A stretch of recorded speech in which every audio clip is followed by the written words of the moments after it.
So dear students, नमस्कार। मैं हूं डॉक्टर नूतन प्रकाश विश्वकर्मा और आज हम एक नया चैप्टर स्टार्ट करने वाले हैं। Virus, mycoplasma, lichen and mycorrhiza. तो हमने इससे पहले की वीडियोस में बहुत सारा क्लासिफिकेशन पढ़ा। आपको किंगडम मोनेरा के बारे में पढ़ाया, आपको किंगडम प्रोटिस्टा के बारे में बताया, आपको किंगडम फंजाई के बारे में बताया। विटेकर का जो 5 किंगडम क्लासिफिकेशन था उसके हिसाब से आपको 5 किंगडम आपको पढ़ने थे, जिसमें आपका Monera, protista, fungi, Plantae and Animalia. तो प्लांटी और एनिमलिया हम बाद में पढ़ेंगे। तो उसमें आप देखोगे जो 5 किंगडम क्लासिफिकेशन है, तो उसमें आपने जब हमने 2 किंगडम क्लासिफिकेशन से स्टार्ट किया था, अगर आप इससे पहले की वीडियोस को देखेंगे तो उसमें आपको पता चलेगा मैंने 2 किंगडम क्लासिफिकेशन से स्टार्ट किया था, लास्ट में आपके 6 किंगडम क्लासिफिकेशन तक बताया था। तो उसमें देखा था कि 2 किंगडम में कुछ कमियां थी तो इसलिए 3 किंगडम आया, 3 में कुछ कमियां थी तो उसमें 4 किंगडम आया, फिर 5th आया। तो 5 किंगडम क्लासिफिकेशन के हिसाब से हम मोनेरा, प्रोटिस्टा, फंजाई, प्लांटी और एनिमलिया पढ़ रहे हैं। लेकिन उसमें कहीं भी अगर आप देखोगे तो वायरस का नामो निशान नहीं है। अभी भी वायरस को हम अलग से किसी किंगडम में नहीं रखते, क्योंकि इसके जो कैरेक्टर्स हैं वो क्या होता है, लिविंग और नॉन लिविंग के बीच के हैं। तो ऐसे ही इस चैप्टर में हम कुछ ऐसी चीजों को पढ़ेंगे कि जिनको ना ही हम पांचों किंगडम में कहीं पर भी प्लेस नहीं कर सकते। तो जो एक्सेप्शनल चीजें हैं लाइक वायरस, माइकोप्लाज्मा, लाइकेन, है ना, इन सबको हम अलग से पढ़ेंगे। इनको किसी किंगडम में हम नहीं रखते हैं। तो वायरस क्योंकि आजकल न्यूज में भी है, कोरोना वायरस को पता होगा। तो चलो देखते हैं आज वायरस की स्टार्टिंग कहाँ से हुई और इसके क्या सिम्टम्स हैं और इनको हम किसी किंगडम में क्यों नहीं रख पाए। तो आज हम देखेंगे, वायरस के बारे में पढ़ेंगे इस लेक्चर में। तो वायरस है, ये जो वायरस टर्म दिया हुआ है ये लैटिन नाम से बना हुआ है। लैटिन एक वर्ड है जिसका नाम है पॉइजनस फ्लूइड। पॉइजनस फ्लूइड मतलब एक ऐसा फ्लूइड, मतलब द्रव्य जो कि क्या है, जहरीला है, पॉइजनस है, या वेनम भी बोलते हैं, जहर या सिक्रेशन। पास्चर ने इसको पॉइजनस फ्लूइड बोला। आप लुइस पास्चर का नाम आपने सुना होगा। लुइस पास्चर ने इसको पॉइजनस फ्लूइड या वेनम बोला। एक साइंटिस्ट थे जिनका नाम था इवानोव्स्की। तो इवानोव्स्की ने क्या किया, कुछ जो इन्फेक्टेड प्लांट है, आप साइड में देख सकते हो, लीफ है। तो इन्फेक्टेड प्लांट का इन्होंने जो सैप है, मतलब क्या किया, सैप का मतलब बड़ा सिंपल है, पत्ती है, पत्ती को आप क्रश कर लो, कूट लो, है ना, मिक्सी में पीस दो या मोटर पिस्टल से पीस दो, तो उसका जो सैप बन गया, है ना। तो उसमें से कुछ उन्होंने, ये जो इन्फेक्टेड पत्ती है इसको कूट करके इन्होंने इसका जो सैप, जो रस निकाला, जो जूस निकाला, उसमें से उन्होंने क्या किया, कुछ माइक्रो ऑर्गेनिज्म उन्होंने क्या किया, आइसोलेट किया। और उन्होंने देखा कि कुछ, आपको पता होगा कि ये कोई एक फिल्टर आता है। और तो फिल्टर पेपर बहुत ही, जो हम बैक्टीरिया को अलग कर सकते हैं, क्योंकि बैक्टीरिया की साइज होती है तो इस लेवल बहुत कम साइज होती है। तो इस तरीके के भी फिल्टर आते हैं कि जिनमें बैक्टीरिया क्रॉस नहीं कर पाते। तो उन्होंने जो बैक्टीरियल फिल्टर था उससे उस सैप को, उस जूस को डाला उसमें। तो आइडियली क्या होना चाहिए, जो वाटर नीचे जाता उसमें बैक्टीरिया नहीं होने चाहिए, लेकिन उसके अंदर भी माइक्रो ऑर्गेनिज्म थे। तो बैक्टीरियल प्रूफ फिल्टर को भी क्रॉस कर जाते हैं। इसका मतलब क्या हुआ कि ये है बड़े, बैक्टीरिया से भी बहुत छोटे होते हैं। तो और उन्होंने उसका नाम दिया TMB. TMB means tobacco mosaic virus. मतलब ये जो उन्होंने पत्ती ली थी वो टोबैको की ली थी, टोबैको मतलब तंबाकू की पत्ती ली थी, मोजैक वायरस, उसका नाम रख दिया टीएमबी या टोबैको मोजैक वायरस। एक और साइंटिस्ट थे जिनका नाम था बिजर्निक। उन्होंने इसे कॉन्टेजियम विवम फ्लूइडम बोला, या इसको एक बार हिंदी अगर इंग्लिश में देखें तो उसको लिविंग इन्फेक्शियस फ्लूइड के नाम से बोला। एक साइंटिस्ट हुए जिनका नाम था स्टैनले। स्टैनले ने क्या किया, सबसे पहले टीएमवी को, टोबैको मोजैक वायरस को क्रिस्टलाइज किया और इसके लिए उनको नोबेल प्राइज दिया गया। वायरस जो होता है वो हमेशा लिविंग ऑर्गेनिज्म तभी होगा, और लिविंग की तरह कैरेक्टर सारे शो तभी करेगा जब वो लिविंग सेल के अंदर जाए। अगर बैक्टीरिया, अगर वायरस है वो लिविंग सेल के बाहर है तो एक इनर्ट मॉलिक्यूल की तरह काम करेगा, आपको पता होगा, उसमें कोई सिम्टम नहीं होगा, है ना। तो वो जब सेल के बाहर रहेगा तो वो इनर्ट की तरह पड़ा रहेगा, उसमें के अंदर कोई लिविंग का कोई मतलब क्या नहीं कर पाएगा, अपने एम्पलीफिकेशन नहीं कर पाए, एक वायरस का 2 वायरस नहीं हो पाएगा, अपने जनरेशन को बढ़ा नहीं पाएगा, अपने नंबर ऑफ वायरसेस बढ़ नहीं पाएंगे।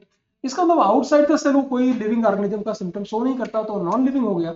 और जैसे वो लिविंग सेल के अंदर जाएगा, वो उसके अंदर क्या होगा, सेल के अंदर कोई होस्ट के अंदर जाएगा, उसके अंदर वो अपने को मल्टीप्लाई करना शुरू कर देगा। तो आउटसाइड का सेल एक क्रिस्टल फॉर्म में पड़ा रहेगा और सेल के अंदर वो लिविंग फॉर्म में हो जाएगा। तो इसको हम इसीलिए वायरस को लिविंग और नॉन लिविंग के बीच में कनेक्टिंग लिंक बोलते हैं बच्चों, है ना। और जब भी वायरस, कोई भी वायरस अगर वो होस्ट सेल के बाहर है तो उसको हम बोल देते हैं विरियॉन्स, VIRON, उसको विरियॉन बताओ। ऐसा वायरस जो होस्ट सेल के बाहर अगर आप निकाल लें तो उसी वायरस को विरियॉन बोलते हैं। बड़ा सिंपल। तो देखते हैं कि वायरसेस के फीचर क्या होते हैं, कैरेक्टरिस्टिक्स फीचर क्या होते हैं। तो these are non cellular organism, क्योंकि सेलुलर लेवल का इसमें ऐसा कुछ होता नहीं है। और जनरली कितना होता है 200 milli micron, 200 milli micron. Milli micron मतलब कितना हुआ, मिली मतलब क्या हुआ 10 टू पावर -3, और माइक्रोन का मतलब क्या हुआ 10 टू पावर -6। तो आप इसे 200 नैनोमीटर भी बोल सकते हैं।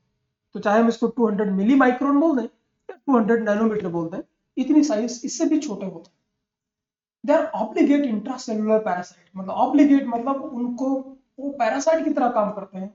इंट्रासेलुलर मतलब सेल के अंदर होंगे, जो होस्ट सेल है उसके अंदर होंगे।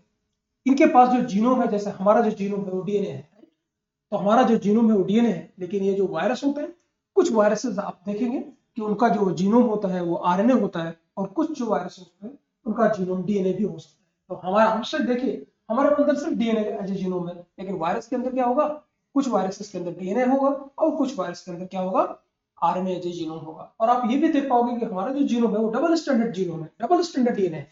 लेकिन कुछ वायरस ऐसे भी मिल जाएंगे आपको जिनके अंदर जो डीएनए होगा वो सिंगल स्टैंडर्ड होगा।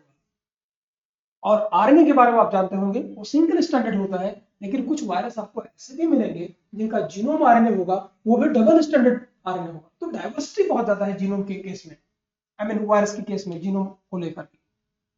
दे are inert outside their specific host cell in crystalline form, मतलब क्या हुआ कि वो जिस जो होस्ट पे को पैरासाइट काम करते हैं उसके बाहर वो क्रिस्टल के फॉर्म में पड़े रहे। आगे देखेंगे, they contain nucleic acid so they are capable of protein synthesis. क्योंकि उसके अंदर न्यूक्लिक एसिड है, डीएनए या आरएनए है, तो वो क्या करेगा, प्रोटीन सिंथेसिस भी कर पाएगा। और किसकी वजह से, राइबोसोम तो उसके पास होता नहीं है। तो होस्ट का जो सेल है, मैं इसके लिए बच्चों को जनरली एग्जांपल देता हूँ। आप कोई ऐसी मूवी देखें जिसमें क्या होता है, कई सारी मूवीज होती है। अगर आप एक मूवी में आपको बताता हूँ, मिशन कश्मीर एक मूवी है, और उसमें ऋतिक रोशन हुआ करते थे। ऋतिक रोशन ने एक्टिंग की थी, तो उसमें एक मूवी मुझे एक सीन याद आता है। तो उसमें क्या होता है कि जो टेररिस्ट होते हैं वो किसी घर में चले जाता है, गन पॉइंट पे उस घर वालों को लेते हैं और उनको बोलते हैं कि चलो बिरयानी बना के हमको खिलाओ। तो मतलब क्या हुआ, अब उसने सिर्फ उसको हाईजैक कर लिया उसके घर का। आप मूवी देखिएगा मिशन कश्मीर, उसमें संजय दत्त थे और आपका ऋतिक रोशन मिलेंगे एक्टिंग करते हुए। तो उसमें दिखाया हुआ है, तो वो जो टेररिस्ट होते हैं, तो टेररिस्ट तो खाना लेके आए नहीं थे, चिकन लेके आए नहीं थे कि चलो भाई चिकन बिरयानी बनवाएंगे, वो तो कुछ नहीं लेके आए ना। वो घर को हाईजैक कर लिया उन्होंने, उनको गन पॉइंट पे लिया, बोला हमारे लिए खाना बनाओ। तो सारी जो सामग्री जो मटेरियल है वो तो घर वालों की है, बस वो हाईजैक हो गए, वो जो ऑर्डर दे रहा है वो कर रहे हैं। तो वायरस भी ऐसा ही होता है, वो नॉन सेलुलर है, उसके पास राइबोसोम नहीं है, उसके पास और कुछ खास चीजें नहीं है, माइटोकॉन्ड्रिया नहीं है, सारी चीजें नहीं है। बस वो करता क्या है कि जिस सेल के अंदर वो जाएगा उसको हाईजैक कर लेगा और बोलेगा कि मेरे लिए प्रोटीन बनाओ, मेरे लिए कैप्सिड बनाओ, और बाद में उसको असेंबल करके अपने नंबर बढ़ा लेगा। Very simple. So they contain nucleic acids, so they are capable of protein synthesis by the help of ribosome of host cell, and it replicate only inside the living cell of an organism. Living cell के अंदर ही करेगा, बाहर नहीं करेगा। चलिए आगे बढ़ते हैं। अगर इसकी मॉर्फोलॉजी की हम बात करें और स्ट्रक्चर देखें वायरस की, तो अगर हम एक एग्जांपल देते हैं टीएमवी की, टोबैको मोज़ेक वायरस, तो इसकी साइज देखेंगे 300 मिली माइक्रोन टू, इसकी हाइट और ब्रेड्थ देखेंगे तो 300 मिली माइक्रोन और 20 मिली माइक्रोन इसकी हाइट ब्रेड्थ होती है, या इसको नैनोमीटर में भी बोल सकते हैं। 300 नैनोमीटर और 20 नैनोमीटर इसकी हाइट और ब्रेड्थ है, देख सकते हैं आप। साइज देखा आपने। अगर इसकी शेप की बात करें तो डाइवर्सिटी बहुत ज्यादा है, अलग अलग तरीके के जो वायरस होते हैं वो अलग अलग शेप में आएंगे, जैसे स्फेरिकल। तो स्फेरिकल में देखिए गोल गोल दिखाई पड़ रहा है आपको, पिक्चर में दिख रहा होगा एचआईवी देख सकते हैं। ये एचआईवी का स्ट्रक्चर है, पिक्चर ग्राफिकल रिप्रेजेंटेशन एचआईवी का इतना सुंदर होता नहीं है, बस एक मॉडल है ये, आपको समझाने के लिए। अब ऐसा मत सोचना कि इतना कलर कलर वायरस होता होगा, ये सिर्फ एक computer generated model. Influenza virus आप देख सकते हैं, ये स्फेरिकल है, एचआईवी है, ह्यूमन इम्यूनोडिफिशियेंसी वायरस, जो एड्स कॉज करता है, सेक्सुअली ट्रांसमिट होता है, ब्लड के थ्रू ट्रांसमिट हो सकता है, सिरिंज वगैरह के थ्रू ट्रांसमिट हो सकता है। वो एड्स के बारे में आगे चल के हम जब बात करेंगे ह्यूमन डिजीज की तो डिटेल में बात करेंगे। रॉड से टीएमवी है ना, टोबैको मोज़ेक वायरस एकदम रॉड की तरह दिखाई पड़ेगा। टैडपोल लाइक, टैडपोल आप समझते होंगे, जो मेढक का बच्चा होता है, छोटा होता है, टैडपोल बाद में किसमें, फ्रॉग में कन्वर्ट हो जाता है। तो टैडपोल की तरह दिखाई पड़ रहा होगा आपको बैक्टीरियोफाइट। तो इसके शेप बहुत अलग अलग तरीके के होते हैं, बहुत सारे मैंने और भी इसके अलावा आपको फोटो दे रखा है। HIV, हेपेटाइटिस वायरस आपको पता होगा, इबोला वायरस के बारे में आपने जरूर सुना होगा, एडिनो वायरस, इन्फ्लुएंजा, रेबीज आपको पता होगा। रेबीज जो होगा, अगर पागल कुत्ता है तो उसके अंदर रेबीज वायरस होता है, उस पहुंच जाता है ह्यूमन में काटने से, उसके लिए एंटी रेबीज इंजेक्शन लगवाने पड़ते हैं। बैक्टीरियोफाजेस जो कि बैक्टीरिया को खाता है। पैपिलोमा वायरस, पैपिलोमा वायरस आप देख सकते हैं, ये वायरस होते हैं जो कि कैंसर कॉज करते हैं। तो जो भी आपका, जैसे आपको ओरल कैंसर है, हेड एंड नेक कैंसर है, तो बेसिकली ये तंबाकू प्रोडक्ट, जो टोबैको प्रोडक्ट है, उनको कंज्यूम करने से होता है। लेकिन जो ये पैपिलोमा वायरस आपको बोलता हूँ, ह्यूमन पैपिलोमा वायरस, बहुत सारे कैंसर्स हैं जिसके अंदर पैपिलोमा वायरस भी अपना रोल प्ले करता है। ऐसे रोटा वायरस है और हर्पीज वायरस है जो कि ह्यूमन को इन्फेक्ट करता है। तो इनके शेप की हम बात कर रहे थे। आप देख सकते हैं कि सारे वायरसेस जो है उनका शेप कोई फिक्स नहीं होता, सबका अलग अलग शेप होता है। अगर देखिए इसका केमिकल कंपोजिशन के अंदर क्या होता है, तो केमिकल कंपोजिशन देखेंगे तो अगर न्यूक्लिक एसिड की हम बात करें, इसमें दो ही चीजें होगी। न्यूक्लिक एसिड होगी तो या तो उनके अंदर या तो RNA होगा या तो DNA होगा। तो जितने प्लांट वायरस होते हैं, जितने सारे प्लांट वायरसेस होंगे, आप नोट कर लीजिए, जितने सारे प्लांट वायरस होते हैं उनके अंदर सिंगल स्टैंडर्ड RNA होता है, जो जीनोम, आपको पता है RNA सिंगल स्टैंडर्ड ही होता है।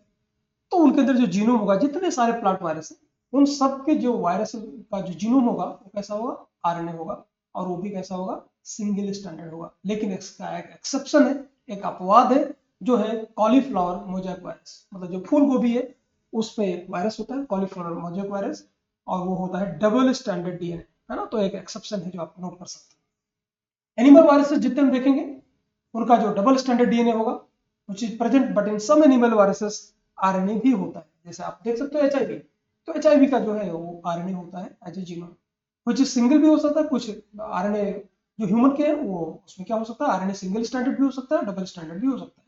मतलब जो एनिमल वायरसेस है वो डबल स्टैंडर्ड DNA भी हो सकते हैं, और सिंगल स्टैंडर्ड RNA भी हो सकते हैं, और डबल स्टैंडर्ड RNA भी हो सकता है उनका जीनोम।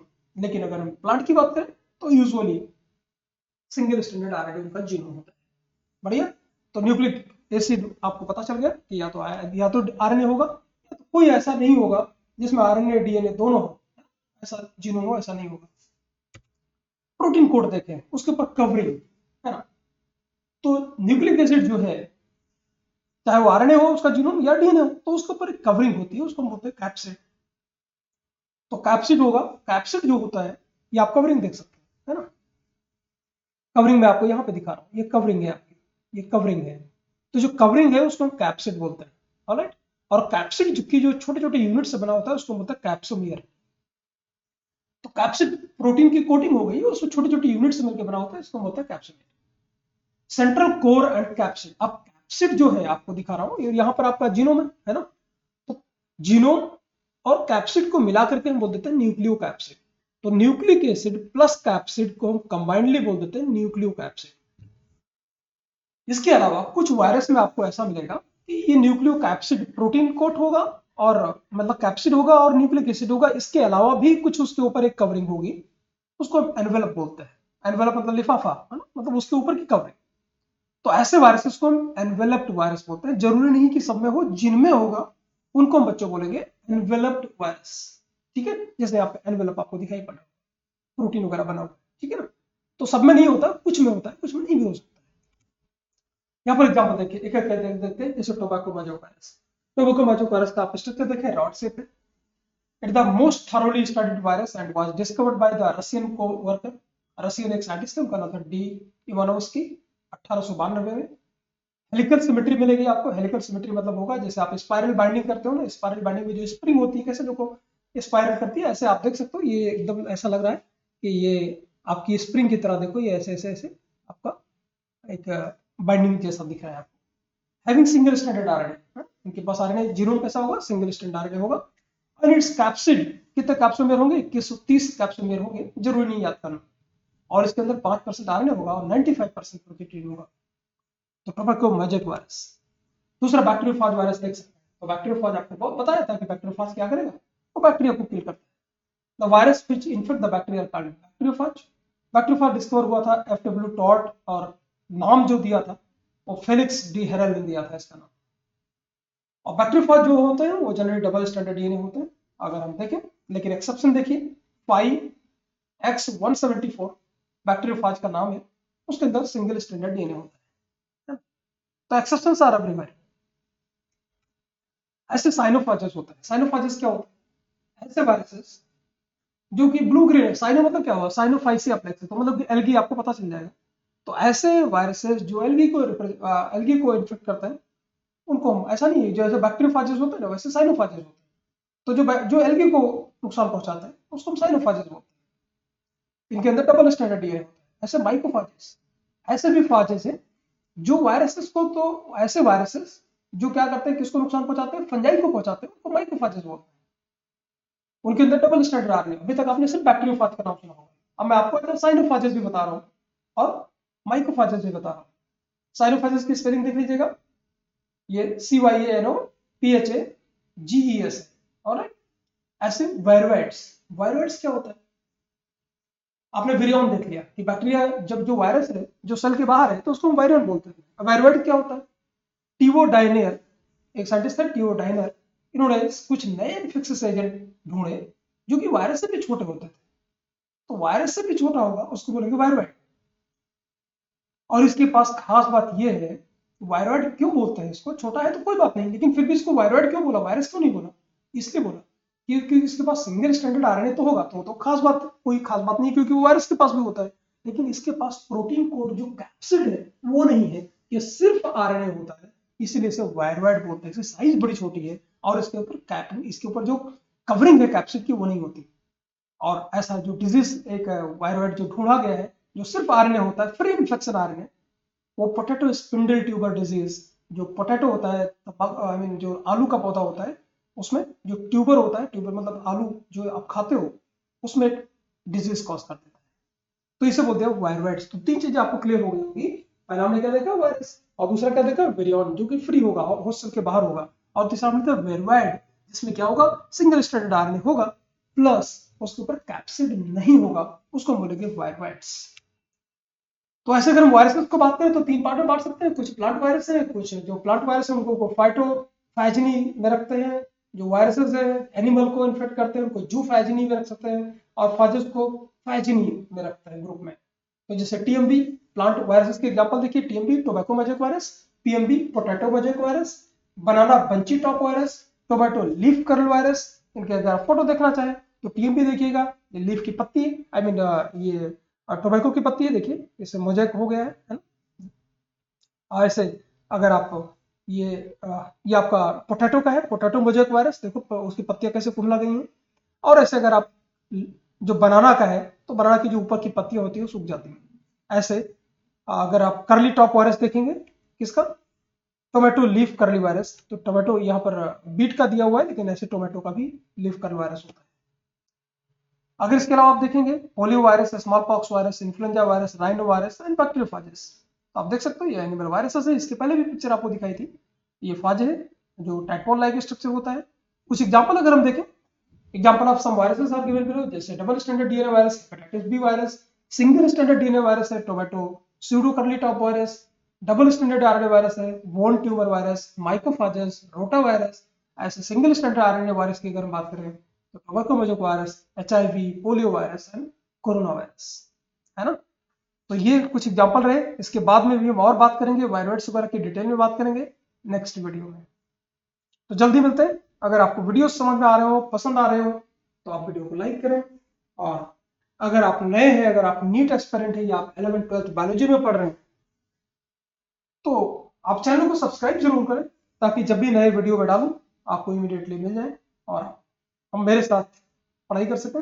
इसमें जो दिया हुआ जो पीपीटी जो है, या अगर आपको चाहिए, नोट्स चाहिए, तो आप मुझसे संपर्क कर सकते हैं। जितने भी वीडियोस हैं उनके लास्ट में आपको लिंक मिल जाएगा, है ना। और इस तरह से हम ट्राई करूंगा कि नीट के जितने सारे लेक्चर हैं, जितने सारा पूरा कंटेंट है, वो आपको यूट्यूब में उपलब्ध कराऊं। और इसके अलावा आपका मैं टेस्ट सीरीज भी ज्वाइन कर सकते हैं, ताकि आप टेस्ट देकर अपनी चीजों को प्रैक्टिस भी कर पाए। तो मिलते हैं जल्दी नए वीडियो में इसका पार्ट 2 के साथ। Thank you very much, till then take care, नमस्कार, जय हिंद।